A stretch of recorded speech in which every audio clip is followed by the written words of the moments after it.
Spain is paying for young people to travel, your daily coffee fix is in danger, and be real, would you use an AI dating app? First up, a new AI dating app is letting a bot do the small talk for you. So Teaser AI can essentially screen your potential matches for you. Basically, the way it works is it gets to know you first in order to produce an AI version of you, which can then chat with the AI version of any prospective matches. It claims to be a good icebreaker, as once you match with someone for real, you can both look back at the conversation you've already kinda had and take it from there. It all sounds a bit Black Mirror-esque, but let us know, would you give this a go? If you're planning on moving in with your partner anytime soon, I've got some bad news for you. That's because according to a new survey, almost 1 in 5 couples split up as a result of moving house, with 70% also admitting to arguing with their partner during the process. The most common moving icks include disorganisation and trying to carry too much, and it turns out we also don't like hearing our partner change their voice when speaking to the removal team. Oh, and if you get the urge to say pivot or home sweet home, I'd probably try and resist. More than half of 20 to 24-year-olds are still living with their parents. Almost 5 million adults in England and Wales were living at home with their parents at the time of the latest census. And with soaring rents and fewer affordable housing options, it's sadly not a surprise that the Office for National Statistics has suggested that this will be a continuing trend.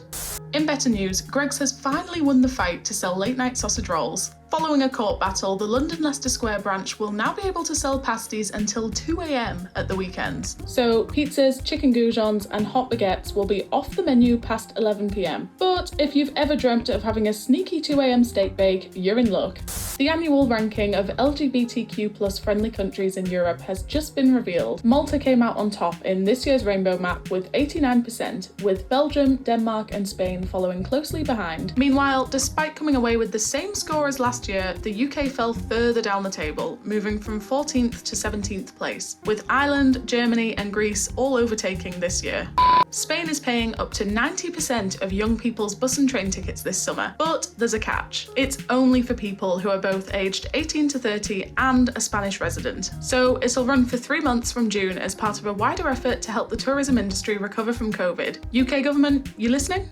Napping for more than 30 minutes could be putting your health at risk. We all know napping for too long or too late in the day can interfere with your nighttime sleep schedule. But it turns out there's also a link between having regular naps and developing health conditions including high blood pressure and Alzheimer's disease. Basically, the shorter your naps the better, with 20 to 30 minutes giving your brain just enough time to improve cognitive functions without falling into deep sleep. So no need to cancel your afternoon power nap just yet. Young Americans are using fake British accents, so shows like Love Island and The Only Way is Essex are thought to be partly responsible for the spread of British culture. And apparently, people have been doing their best impression of a British accent to help lighten awkward situations or express their frustration. And finally, your future coffee fixes might be in danger. A new report has shown that everyday essentials like bananas, coffee and chocolate may not always be as readily available due to climate change. It's thought that they could become endangered by 2050, with increasingly limited supplies turning them into rare and expensive delicacies within just 2 decades. Anyway, that's it for today. See you next time for more bits for your brain.